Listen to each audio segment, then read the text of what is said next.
My name is Christopher. I have HSV2 down here. I want to talk today about the top herpes myths. And first one is that cold sores are somehow not herpes. And this is wrong because a cold sore is an oral herpes outbreak. It is caused by the HSV virus. If you get outbreaks down there, it's also caused by an HSV virus. It's just that only people associate the word herpes with being sexual. So if they got cold sores from their parent or a relative or just kissing someone, they can't realize that a cold sore is herpes because herpes is gross, herpes is sexual. All cold sores are herpes, not all herpes is sexually transmitted, but your cold sore could be transmitted to someone's genitals, therefore making it a sexually transmitted infection. Next, somehow they think that cold sores are temporary and genital herpes is permanent.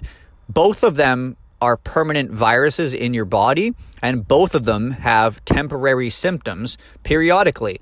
And both of them may result in people not getting symptoms ever. So the virus is permanent, the symptoms are not. They both should be looked at the same way. Next, people think that if you automatically touch someone with herpes, you get it. No. Oftentimes, genital herpes is a safer situation simply because you're not likely to ever come in contact with someone's genitals in a regular basis. And typically the people who know and are aware of their status are safer to be with than people out there who don't necessarily know their status. Another common myth is people thinking they don't have herpes simply because they've never had symptoms. And this is because most people are not tested for herpes on STI panels.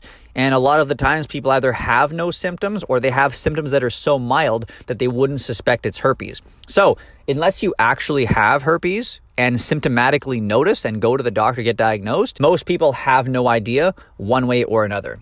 Ignorance is bliss. Another common thing is people only think it's transmissible during an outbreak. Whether you have it up here, whether you have it down there are small periods of time throughout your course of having this where you are shedding the virus asymptomatically.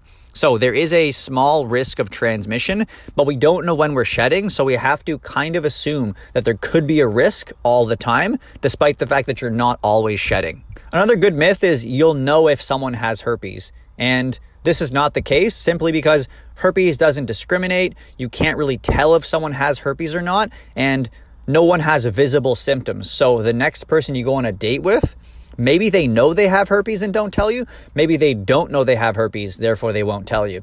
Keep this in mind. Herpes is so common. Herpes is human. We're all putting ourselves at risk of getting it here or getting it there, but not all of us are ever going to contract it. That's the risk. That's the situation. Love you. Miss you. Hope you're doing well. Extra help in the description box. See you guys next time.